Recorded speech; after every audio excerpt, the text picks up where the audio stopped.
Hey guys, it's MugenLord here, and I'm back again with another video. And today we're going to talk about some Resident Evil because some interesting information has popped up.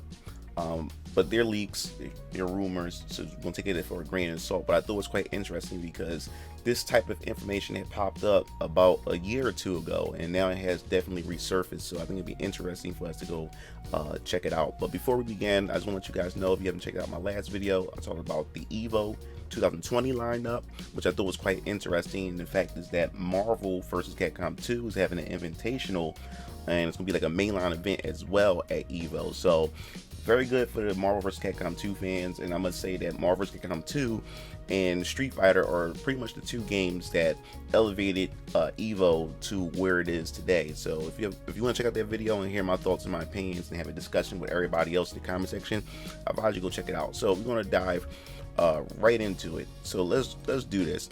Now, this article has come from Deadline and a couple other places. There's talks that there's a Resident Evil TV series in the works at Netflix. Now, the thing is, I heard about this about, like I said before, like a year or two ago. There's been talks, and there was also a pilot video that they had a long while ago that they wanted to pitch a TV series or a Netflix series of Resident Evil. Then there was also talks of a reboot movie to reboot the series and pretty much try to be more closer to the game than what we got, with the horrible movies and stuff like that. So we're going to just dive into this article. It said exclusive. Alright, Resident Evil is headed to television.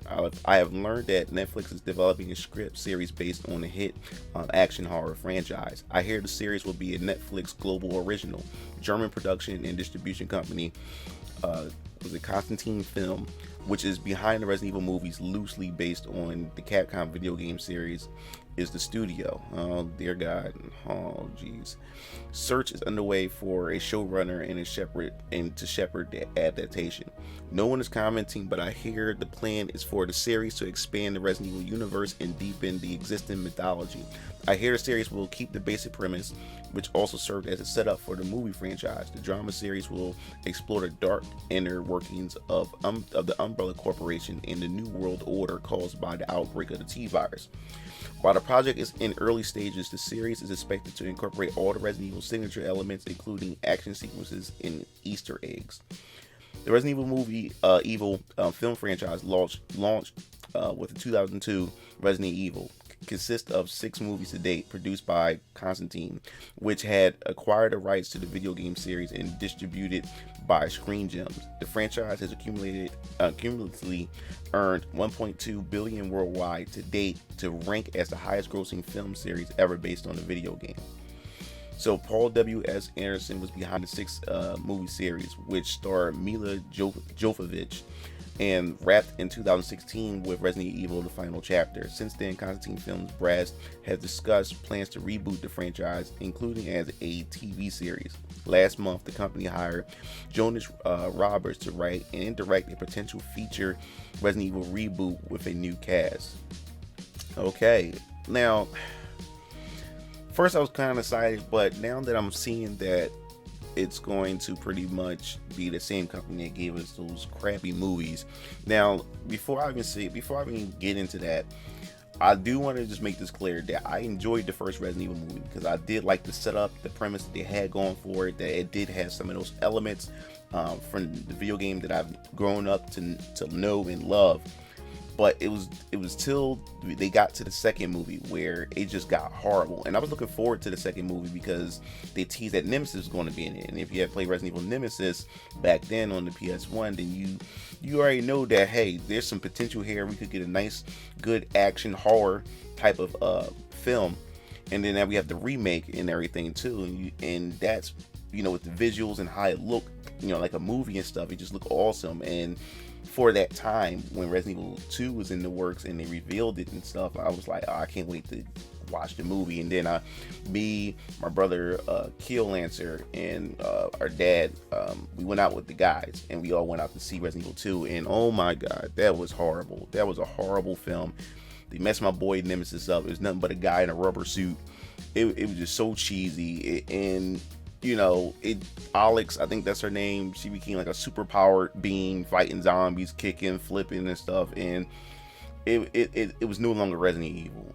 So it just took me out of the series, and then I didn't care too much after that. Now, even though they became successful hits as far as like action flicks for the mainstream audience and stuff, as a Resident Evil fan, it was just a disappointment. So now to hear that these guys are doing a Netflix series and everything, I don't know what to feel. I don't know what to feel about this, because I'm afraid that what they're going to do is they're going to pretty much copy and paste everything that they've done with the movies, because this is the same company that's since they're doing the movie and it made them $1.2 billion, like cumulatively.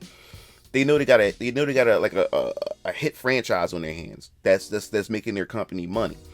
So they're going to try to bleed this out as much as possible. And I just hope and pray to God that they don't take that same campiness, that same action and all that kind of trash from the movies and then just put it into a Netflix series where it's going to just, they're going to just expand on the trash even more. And I'm going to be upset because they didn't do any of the Resident Evil characters any justice at all. Now they already talked, now the rumors, they already talked about a new cast and everything. I just want a Resident Evil series that's just going to be faithful with some changes, you know, because it has to be adapted and changed, you know, in a way for the mainstream to get it. But they shouldn't stray too much away from the original formula, because I think Resident Evil has everything, you know, all the elements that it needs to be a good series. I mean, come on, we had Walking Dead, you know, this whole zombie craze. Before we had the vampire craze with Twilight, and then the zombie craze with Walking Dead came in. It's all the elements to make a good, you know, series, make a good film and everything. Good conspiracies against a corporation that's covering up the experiments they're doing and the military investigations and quarantining and stuff like that. Especially that this coronavirus is going on and stuff like that. So it has all the ticks to make a good series. You just, now it's just how they implement and how they execute it. And I don't understand how can you mess up Resident Evil. It has everything that it needs. So hopefully, you know, I would like to give these guys the benefit of the doubt, but their track record as far as just where they took the series, and I believe they're also responsible to why Capcom decided to also do a little bit of shift in their series, because of how successful the movie was, the series was, as far as the action is concerned, and everybody love what they did with it. So they seen that and took a little bit of those elements and started interjecting those into their future Resident Evil titles. So hopefully we hear more news and we get more information on this, because as far as I'm concerned, Witcher, to me, in my opinion, was pretty good for Netflix. So hopefully, you know, they can use Witcher as an example, and I think Witcher would only get even better, you know, after the feedback they got, you know, from fans and just the audience who watched it in general or whatever like that. So hopefully, you know, they look at that as a blueprint and try to stay somewhat close or keep some of those elements to the Resident Evil games. I think that'll work, you know, in the long run. And they already made money by straying away from it, but I think they can make even more money by staying a little bit close to the original, you know, Resident Evil, you know, series. You know, I think they'll grab more fans that way, and also get its original fan base as well. So I definitely want to hear your thoughts on this. What do you think about a possibility of a Resident Evil Netflix series? Do you think that it has the possibility to be great, or do you think it has the possibility to just be complete trash? I definitely want to hear your thoughts in the comment section below. And what do you want them to cover? Do you want them to cover the mansion, or do you want them to go straight into Resident Evil 2, or do you want it to just be just a complete cluster of everything mixed into one? I definitely need your thoughts. If you like the video, share it, pass it around, and you can also subscribe as well, because that also helps. And as long as you guys remain active, it helps me in the algorithm. And also, if you want to hear more news related to Resident Evil, also hit the bell to be notified. This is MugenLord signing off. See you Game Fiends later. Peace out. It looks like you reached the end of the video. Well, while you're at it, check out some of my other discussion videos by clicking on the annotations below, and don't forget to follow me on other social media platforms to stay up to date with future content. Signing off.